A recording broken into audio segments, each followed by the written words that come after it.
तो इस प्रश्न में एक बच्चे के पास दो कमीजें हैं। कमीजों का जो रंग है एक लाल है और एक नीली कमीज है, और तीन कलर में पतलून है। पतलून बोलते हैं पैंट को। तो एक जीन्स की पैंट है, एक खाकी कलर की पैंट है और एक शॉर्ट्स है।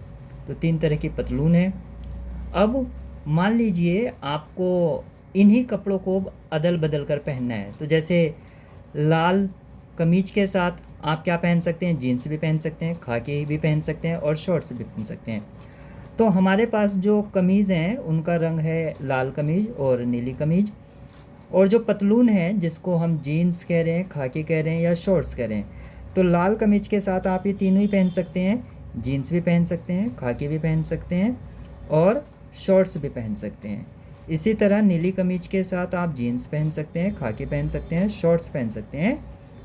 तो जिस तरह आपके पोशाक हैं यानी कि पैंट शर्ट दोनों को मिलाकर जो पोशाक बनती है उसके सभी संभव संयोजन क्या होंगे, संयोजन बोलते हैं आपका कॉम्बिनेशन। कॉम्बिनेशन क्या होगा, तो ये हमें कॉम्बिनेशन देखना है। तो देखिए लाल कमीज और जीन्स पहन ली, फिर आप पहन सकते हैं लाल कमीज और खाकी पतलून, लाल कमीज और खाकी पतलून, और लाल कमीज और शॉर्ट्स, आप शॉर्ट्स पहन सकते हैं।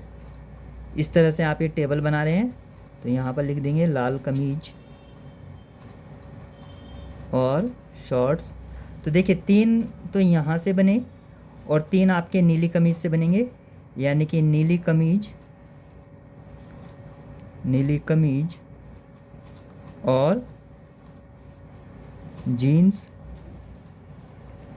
फिर नीली कमीज के साथ आप क्या पहन सकते हैं, नीली कमीज के साथ आप पहन सकते हैं खाकी पतलून,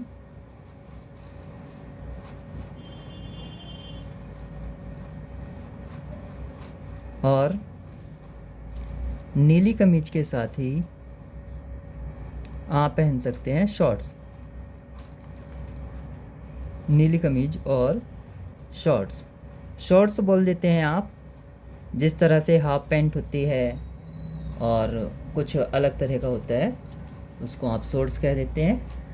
तो ये आपके यहाँ से आपकी तालिका हो गई। आपको कहा था सारणी को तालिका भी कहते हैं, तो तालिकाबद्ध कर दिया हमने, ये एक आपकी तालिका बन गई।